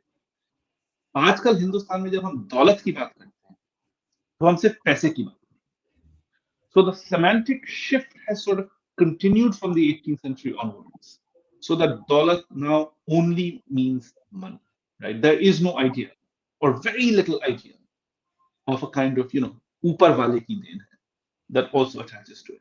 And this, I think, is sort of the story, in a sense, of the commercialization of life under capitalism broadly from the 16th to the 20th century in South Asia. It's interesting that the same semantic shift does not take place in the Perso-Arabic world, where daulat means state and not wealth, right? So in Egypt, in the Ottoman world right now, these are states that describe themselves as daulats. In other words, they are the thing, the object that is sovereign, though the king has been removed. Yeah, I mean, Abhishek, I think even during the 16th century and to a large extent 17th century, uh, uh, uh, the term daulat represented the state. I mean, the power and pelf, of course, given by God. The daulat e aband paband uh, was the state. Uh, so I But think, right. this leads us to the question of what is the state? What is the state? Yeah. So I mean, that is why I would just translate it as power and pelf, which might be anything. Um, but I mean, the present definition of daulat as wealth and money, supposedly, I don't think. I mean, when you read the texts of 16th, 17th centuries at least, and probably Abhishek would tell you about, or is told you about 18th century. The term daulat uh, also meant, worldly powers and the power, monetary powers, but it was uh, more than that, and it was something which was representative of the absolute powers of the state over the empire. I mean, that is how I would understand the term in the initial stages. Uh, there are other questions also, uh, uh, but So, if I I think may, there are some questions that have come on my phone. Can I ask one of but them? just May I? before that, there is one question which I can see here by Sayyid Ali Kazim, which I think is important enough to be asked. How far do you see the Sufi khanqahs of Delhi acting a bridge between the state and society in Delhi? At the popular level, we see the Sufi class playing a crucial role in the ancestral lands of Mughals, that is Samarkand and Bukhara. So much so that they had their own buyutat for business purposes. It's the role of Sufis. So I have a paper coming out on this sometime this year in History of Religions, where I make the case that the kind of commercialization that I've described is also evident in Sufism. And I think the paper is titled something like The Commercialization of Piety in the Mughal Empire. Um, but I will say that, I agree with Farhat Hassan in the sense that I think that, we shouldn't draw a very sharp divide between what we call state and what we call society in Delhi. Having said that, I mean, as you know perfectly well, Sufis are absolutely the most important um, figures on the landscape of the city in terms of their role in mediating relations between people from very high strata and very low strata. And what's sort of interesting, particularly for the 17th century, this is not something I talk about in the book, but it is something that I talk about in my forthcoming article. Um, What's really interesting is that, on the one hand, you have this classic Chishti language that says that it's very important to have tark-e-dunya and, do not have contact with the rich and, do not engage, particularly do not engage the people who they describe as the daulatmandan and the ahle-dul. Jinke paas daulat hai, unse dur rahiye, right? This is the standard Chishti language. On the other hand, there is a kind of constant presence of Chishtis near and around ruling figures. And so the letters of Shah Kalimullah Jahanabadi are absolutely fascinating source for this kind of conflicted view of both saying, it is important to renounce the world, but also, sadly, it is necessary to engage the world. So these kinds of contradictions are important. Um, but yes, I mean, in my book, for instance, Sufis, particularly Naqshbandi Sufis and Chishti Sufis, are everywhere as really important figures. And it should also be added that the Naqshbandis are particularly important. I don't want to make generalizations, but if I were to hazard one generalization, I would simply say that it seems that the Naqshbandi Sufis are more directly or closely connected to the Durrani soldiers who are, active figures on the streets of the city. So we have a very important Naqshbandi text called the Rozat-e-Qayyumiyya, which is a very strange text by a very strange figure, which describes a lot of the political turmoil of the city.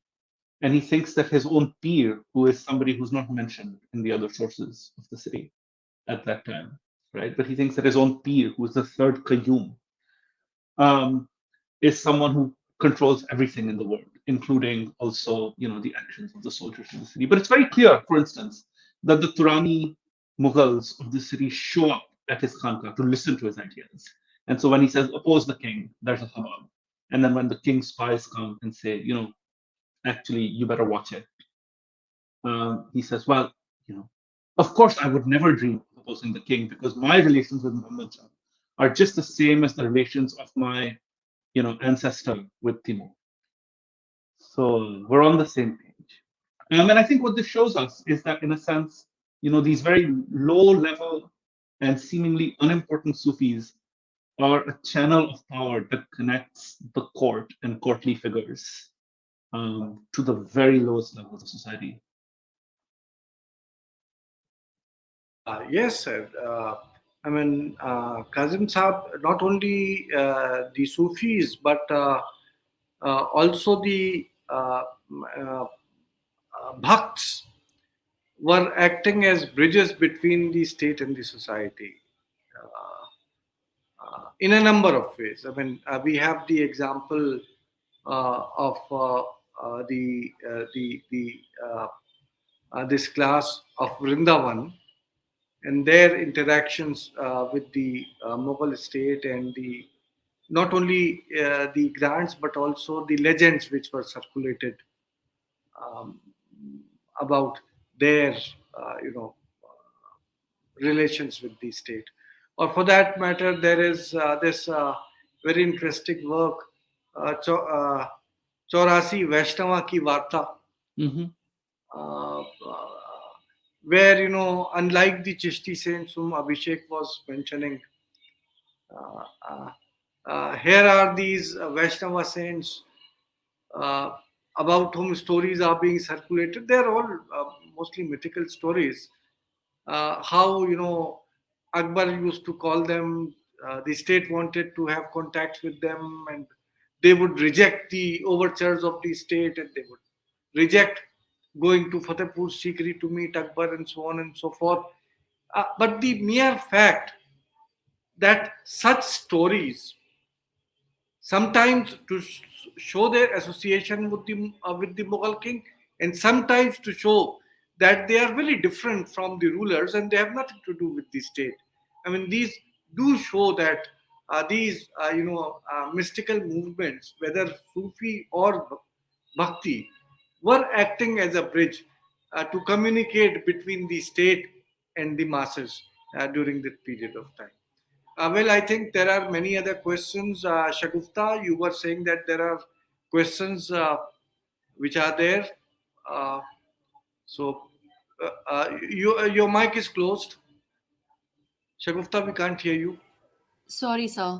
Sir, just questions about the shoe sellers thing, riots and things like that. I've Mm-hmm. pointed them to your book, and also there was an article by Najaf sir on that. So I Mm-hmm. pointed their attention to that. Yeah. So, what's the question? Because there are a lot of uninitiated people on the platform. They are not history students, they're just keen on learning about Delhi. They did not know about an event like this, and they wanted to know more about the sources, particularly the source on Kais that you mentioned. So there's a historian who's very important called Khushal Chand. I believe there's a rotograph of his Berlin manuscript also at AMU, Tariq Nadir Zamani. And Aligarh also has a copy of the sole copy of the beginning of that manuscript is also at Aligarh. In fact, it's very interesting. So this is by a historian called Khushal Chand, which I've said, not as well known as he should be, perhaps. And he's a Taoist who's writing in Delhi in the early 18th century. And on the question of the shoe sellers riot, it's something that I spent a chapter, the last chapter of my book is a sort of detailed discussion of this single riot. And it's a riot that takes place it starts on so it's a time when Shab-e Barat and Holi happen to be at about the same time. And a jeweler who's actually like an appraiser of jewels, so not somebody who works with jewels, but somebody who appraises jewels, is going from his house, is going from the court through the Jama Masjid region to his house, which is in the Dareba. Um, and he gets into a fight for some reason with some shoemakers who are Muslims who are celebrating very raucously, पटाखे जला के. तो उनमें झगड़ा होता है और झगड़े के बाद there is the usual sort of हाथापाई. Um, And then later that night, the shoemakers' servants come back because they are very offended the jeweler's servants come back because they're offended at having been treated roughly by these shoemakers who they consider with contempt. So they come back and they kill one of the shoemakers' elders, the leaders of the shoemaker community who live apparently in open air or uh, thatched small thatched houses. Okay. Now the shoemakers wake up in the morning, they realize that their elder has been killed, and they start an agitation. So they go to the kotwal, they go to the officers, and it's very clear that the police of the city will not take any action against the jeweler because the jeweler has connections to important noblemen in the city. So it's very clear that nothing is going to happen. That's Wednesday. On Thursday, uh, Muhammad Shah is returning from the Bagh, where from Kutsiaba, he's coming back from the north. The shoemakers intercept his procession, and this is a big deal. And they say, they demand justice. And Muhammad Shah says that he will definitely make sure that justice is given. I think that's a Wednesday or Thursday. Nothing happens. The shoemakers take the body of the deceased shoemaker and they sit around it, and other people start coming. And other people who start coming include Abyssinians, that means Africans, Romans, who are called Rumis, so Ottomans, people of different ethnicities, start showing up and collecting around the body. And then the shoemakers take the body of their deceased elder and they throw it at the door of the jeweler. And they say that we will not bury this body until we are given justice. And this is a very important gesture because, as you know, there is a mandated time to wash a body and to bury it according to Muslim rites. So to not do that is to basically say that you have incurred such a grave transgression that you are basically willing to give up on a central tenet of the proper treatment of a dead body. This is a very powerful gesture, and it's a gesture in the language of Islam in a certain kind of way. Right? It wouldn't make sense in a non-Islamic context. So this, they use the language of Islam to challenge the king, to warn him. On Friday morning, people go, they start showing up at the mosque, and they go prepared for a confrontation. We're told that the shoemakers are taking the little iron pieces and the heels that go in their shoes. They have them with them. So they're going to challenge the king. And the king knows that a challenge is coming. His noblemen are telling him, that you have to be very careful. This is a dangerous situation. These kinds of situations have happened in the city before. So don't, aggravate the mob. Two sets of noblemen show up at the Jama Masjid. And we're told that one of them, which is the Wazir, starts talking to the shoemakers and says, look, we're on your side. We'll definitely get you justice. Muslims have been harmed. I'm a Muslim. We're all Muslims. And apparently the shoemakers say, Acha, aap bhi hai Musalman, hum bhi hai Musalman. Ha, hamare saath bahut bura hua hai. You're going to be on our side. So there's a kind of conciliation happening in the language of Islam, where the court is trying to control the shoemakers, but the shoemakers are also trying to control the court, right? And the shoemakers are saying, we will not let the Friday sermon and the khutbah be recited in the name of church. But this will not happen. So the prayer leader gets on top, he's pulled down, and he's beaten, right? Violently. His son is beaten, okay? The Qazi is, chased out or something of the mosque. So this is a kind of really major price against the ruler. Now, where's the jeweler in the story at this point? The jeweler's gone. This is no longer a story about the jeweler. This is no longer a story about Hindus. So there are no Hindus in the story at this point. That's finished. This is now a fight, between Muslim shoemakers and the Mughal court. Afghan nobleman show up at this point. The Afghan nobleman who shows up with his Afghan soldiers decides to attack the shoemakers. He closes the doors of the Jama Masjid. The shoemakers take this as a sign that they're about to be attacked. They start throwing their shoes. And everybody from South Asia knows that this particular gesture of throwing shoes is loaded with caste violence, because even though these are pious Muslims, and precisely because they are pious Muslims, they nevertheless have a sharp caste connotation, because chamde ke saath kaam karte, chamde ka kaam karte hain. So there is no question that they are seen as degraded in caste terms.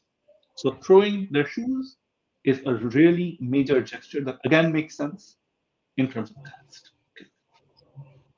The fight takes place, and the shoemakers now vanish from the fight. They also vanish from the narrative. And in the narratives that we have, Afghan soldiers and Mughal soldiers duke it out, and something like 50 people die, and all of these people leave. So, how does the court respond to this? The court says, this is a victory for Islam. How is this a victory for Islam? Well, the court needs to control this narrative. The court needs to impose some logic on this popular protest. And so they simply say, well, this is a victory for Islam. You know, the shoemakers have been handed a fateh. This is fantastic. It's wonderful. Congratulations. Off you go. What would you like? You know, you want justice. So they say, well, you know, we want Subkaran to be punished. But Subkaran is gone. He can't be punished. There's no one to punish. He's being protected all the way through. So he vanishes. He's gone. Um, so, you know, what ends up happening is that the shoemaker's house, the jeweler's house, is demolished and in its place, according to some narratives. Now, you know, you might think of this as a communal gesture, right? Because you destroyed a temple, you built a Mughal temple. Destroying a jeweler's house is not a communal gesture. Destroying a house is not a gesture of communal significance, right? In other words, the standard language of communalism, if we were to look at this from a communal lens, you could say, yes, sure, there's a communal start and a communal finish, but then you would not be able to explain the center of what actually happens in the right? Which means that we should not look at this event and events like these events as communal riots, because what we think of as communalism is a product of the 20th century in a very particular kind of form. So that's the main argument here. And, you know, I further make this case by looking at a poem in Urdu, right? It's a Muhammas that is written in Urdu from the perspective of the shoemakers, which is an incredible source.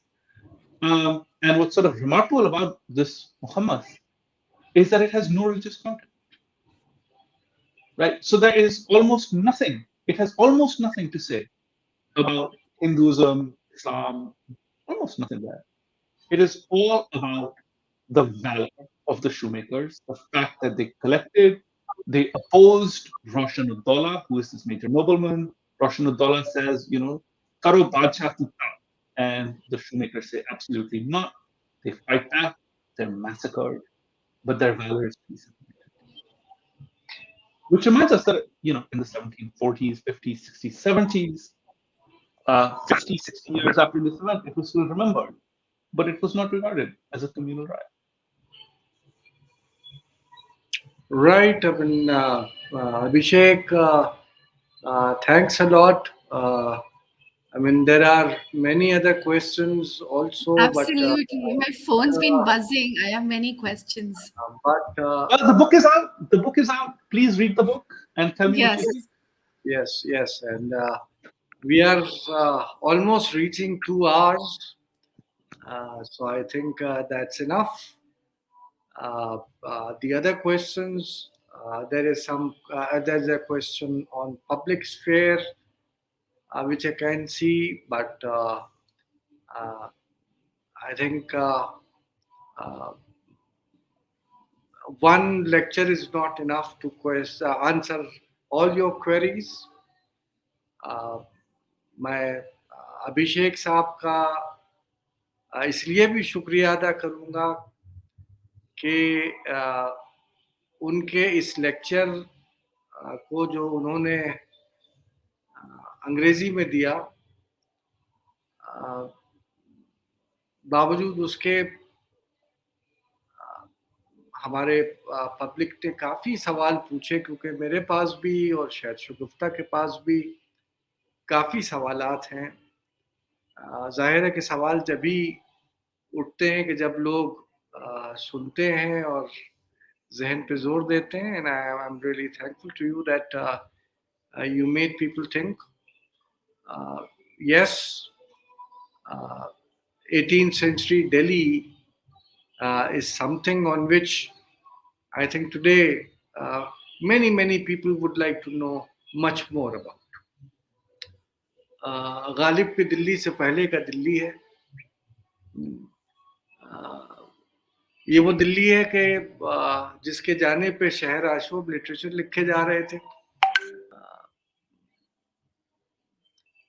तो जाहिर है कि and of course, I mean, as Abhishek pointed out, that I mean, these details which he presented before us, how we should look at Delhi during that period. From that, we can also take a look uh, at the period prior to that. कि क्या था जिसका result आज ये आ रहा था. You know history कोई isolated चीज नहीं होती. Unfortunately, I mean, I would say that probably Abhishek would agree with me कि जो शाहजहानाबाद पे किताब जरूर स्टीफन ब्लेक की आई, and many researches were also done. I mean, at least there is one person who did research on 18th century Delhi under my supervision. And there are many others. There is one fellow who is who was in Delhi but now teaches elsewhere. Who wrote a book on 18th century Delhi. काफी किताबें आई, but unfortunately, in spite of that, uh, 18th century still remains dark in the sense कि जिस type से काम अभिषेक ने take up किया है या जो होना चाहिए था वो शायद अभी उतना लेवल पे नहीं हुआ है. And I really take this opportunity to congratulate Abhishek for a beautiful work. I mean, I was able to read your book only very recently. I mean, although it's been, I think, more than a year that it has come out. 2 years. 2 years, 2020. Uh, and you had immediately informed me about that publication, that it has come out. And but unfortunately, somehow the print copy of this book was not easily available to us. It's very recently that now Amazon. Uh, अब मैंने जो order किया था Amazon से Abhishek, it is yet to arrive. Oh, So I read the PDF version, which I not the PDF version, the Kindle version, which I bought on the Kindle app. Unfortunately, that cannot be shared with people. Uh, uh, but let me assure everyone who listened in today कि that's a remarkable good work. और please अब वो Amazon पे available है, print में भी available है और उसका पीडीएफ वर्जन भी अवेलेबल है. Please do read it. Abhishek, thanks a lot for connecting with us. I hope that in future also you keep on working, and we will again invite you to discuss a new work of yours. Thank you very much. Good thank night. you. Thank you. अब मेरी तरफ से भी Thank बड़ा you. Disturbance रहा, but thank you. Thank you, everyone. Thank you. I Thank you so just much. I wanted to say that this book is easily available on Amazon. It's not very expensive for those of you who are students. You can ask your libraries to buy the book. It's under 2,000 rupees, and also it takes 3 to 4 days for the book to arrive wherever you are. Also, as Sir mentioned, it's available on Kindle. So please go and buy this copy. It's really worth it, and lots of interesting anecdotes.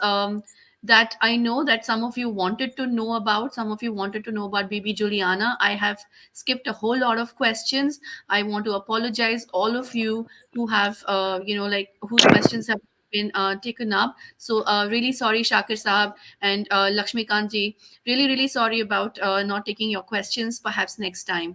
So thank you all very much for joining in, and thank you so much, sir, and thank you, Abhishek ji, for Thank you. Thank you so much. It's such an coming honor. in. It's such an honor. Thank you. Bye. Good night, everyone. Bye.